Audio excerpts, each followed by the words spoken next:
morning, everyone, and welcome to this complete corporate wellness webinar, bitter versus sweet. My name is Liana. I'm a naturopath and nutritionist at Complete Corporate Wellness. So I put forward this possibly unusual webinar topic, bitter versus sweet, as this notion of bitter deficiency syndrome is something that I find really fascinating.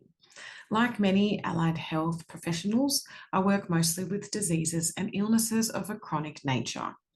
Nutritionally, in pretty much all cases, I find myself really trying to reduce this predominance of sweet foods and flavors from my patients' diet and trying to encourage more bitter foods in. In traditional Chinese and Indian medicine, balanced nutrition means a balance of the 5 flavors: sweet, sour, salty, bitter, and umami. In the modern Western diet, where food is highly processed and designed to be palatable to the masses, unfortunately, the bitter flavor tends to be lacking in the balance in the majority of our typical meals. Food has become more sweet and more salty, leading to the rise of modern diseases like obesity, high blood pressure, non-alcoholic fatty liver, but also hormonal conditions such as PCOS, endometriosis, male hypergonadism, and BPH. In contrast to sweet tastes, the bitter taste is inherently aversive. It's an evolutionary response to initially dislike bitter foods. That's because bitter foods have much more potential to be toxic than sweet foods. As such, the bitter flavor has the capacity to stimulate digestive function, aiming to rid the body of whatever toxin you may have just ingested. However, although initially an unfamiliar taste you may feel naturally an aversion to, you'll probably find that the body quickly recognizes the essential nature of bitters. I can guarantee anyone that once you get over that initial hump of training your palate to accept the bitter flavor, you will in fact start to crave it. On the other hand, sweet foods are inherently palatable, likable, and in fact addictive. Glucose from sugar is the preferred fuel source of the brain. Again, evolution proposes the addiction to the sweet flavor as a means of survival, as a means to make sure we're fueling our bodies. However, attaining sugar from foods has never been so easy as it is today. This evolutionary dopamine response to sugar makes sense when humans attained tiny, tiny amounts of glucose from starchy vegetables and unprocessed grains, not from literally spoonfuls of processed sugar that we find in soft drinks, juices, commercial cereals, and sauces. Today's food producers aren't in it for your health. They can't or don't want to sell you a meal that you may initially dislike a little just because it's good for your health. They will, however, happily sell you a meal full of simple carbs, sugar, and salt for the very reason that it is addictive and that you'll come back for more. Nowadays, governments and food regulators are stepping in to reduce the amount of added salt and sugar to processed meals. Unfortunately, however, when about 25% of Australian children and nearly 70% of Australian adults are classified as overweight or obese, they're a little late to the party. When I'm talking about sweet foods, of course, I mean the typical confectionery foods, fruit juices, soft drinks. But even if you were to think of, say, a burger and fries, white, fluffy bread, and simple carb chips almost immediately become sugar in the body, alongside a salty beef patty, salty umami cheese.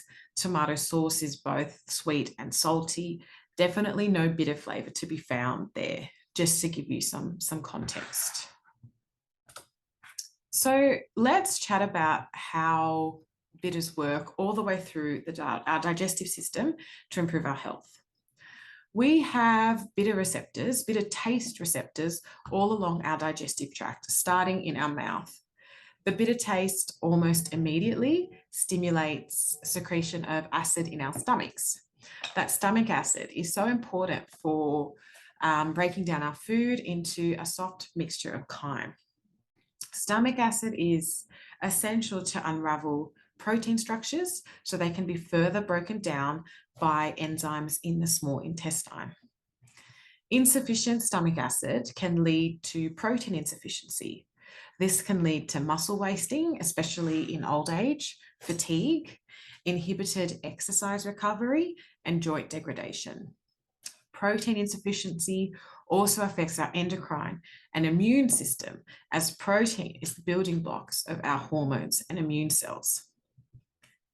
Stomach acid is also essential for the initiation of activation of vitamin B12, an incredibly important vitamin for our immune system, for our nervous system. Vitamin B12 deficiency that can't be, explained by an obvious dietary cause, such as a vegan diet, is often due to stomach acid deficiency, and often presents in people who regularly take antacids. Stomach acid releases minerals such as iron, zinc, and selenium from our food so they can be absorbed. Again, unexplained iron deficiency, which is incredibly common, can often be linked to inadequate stomach acid. Insufficient stomach acid can also lead to digestive issues such as reflux, bloating, and indigestion, as our enzymes cannot properly break down our food if it hasn't first been denatured by stomach acid. Stomach acid also essentially functions as part of our first line defense, part of our immune system, destroying any potentially harmful pathogens from our food. In general, people who are well known to digest anything and don't tend to be affected by foodborne illnesses are probably very good producers of stomach acid. A common bacteria found in the stomach lining, H. pylori. H. pylori can only thrive in alkaline conditions. That is, it cannot sort of proliferate and take over a healthy acidic stomach. H. pylori is the most common cause of both gastric ulcers and chronic reflux. Given stomach acid prevents H. pylori infection, it is also protective against ulcers and reflux. So as we continue down our digestive tract, we reach the liver, the gallbladder, and the pancreas. So all of which are abundant with bitter flavour receptors. Our liver loves the bitter flavour. Bitters stimulate the liver to produce bile. The gallbladder stores the bile, and again, bitter flavours stimulate the release of bile from the gallbladder into the duodenum, the junction where the stomach meets the small intestine. Bile is essential for fat digestion. Kind of like soap and oil, bile increases the solubility of fats, breaking it down into smaller globules, allowing enzymes to then break it down further. The stimulation of the gallbladder to release bile also reduces the occurrence of gallstones, which can be incredibly painful and cause numerous health complications. Bile has other important mechanisms in the digestive tract. Bile acids, bile adds lubrication to the digestive tract, allowing for smooth movement of chyme through the tract. Inadequate bile can lead to a dry type of constipation. Bile is made up of salts, and through osmosis, those salts maintain water balance in the intestines, again, allowing for the smooth movement of chyme through the tract, maintaining regularity.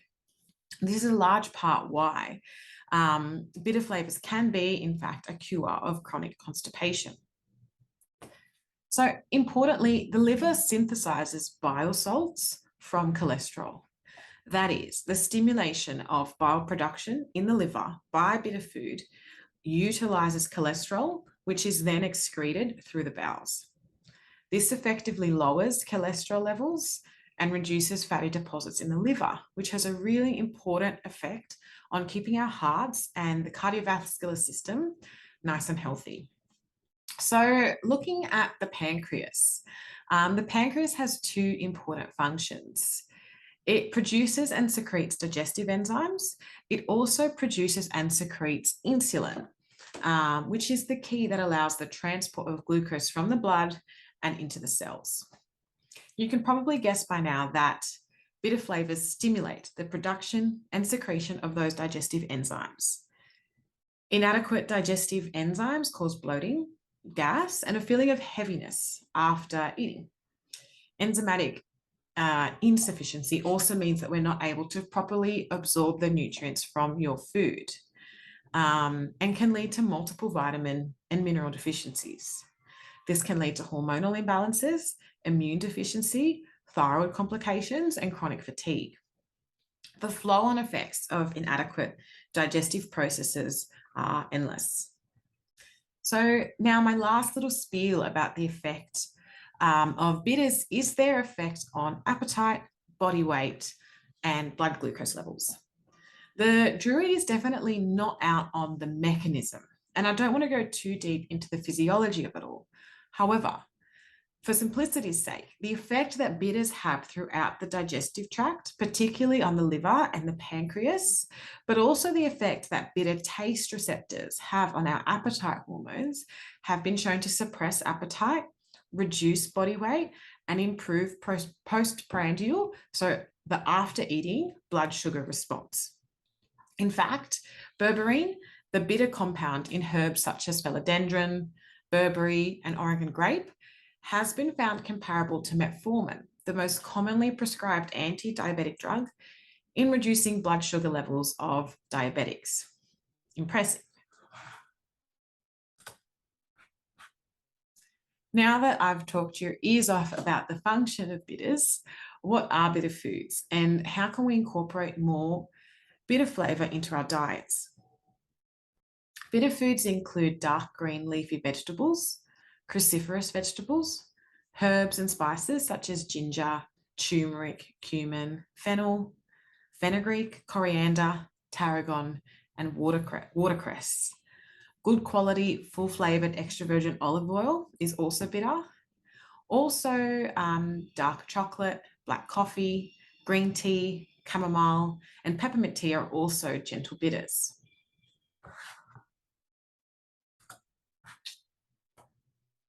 So here are some suggestions of how you can get started on your bitter journey. Add bitter leafy greens like wild rocket to your salads and sandwiches. Always serve a bitter salad with your main meal of the day. A salad of radicchio, rocket, and shaved fennel with, a mustard, lemon, and olive oil dressing is divine and will really hit your bitter receptors.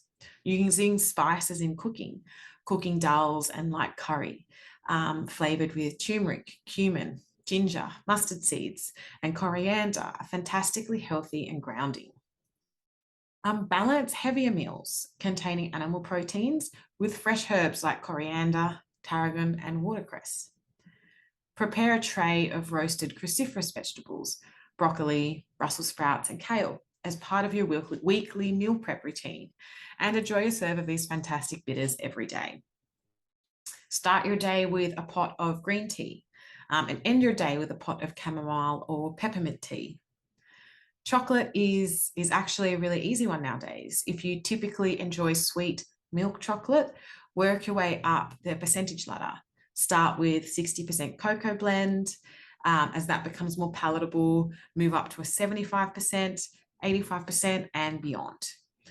Adding a pinch of turmeric and star anise to a dark hot chocolate absolutely targets your bitter receptors.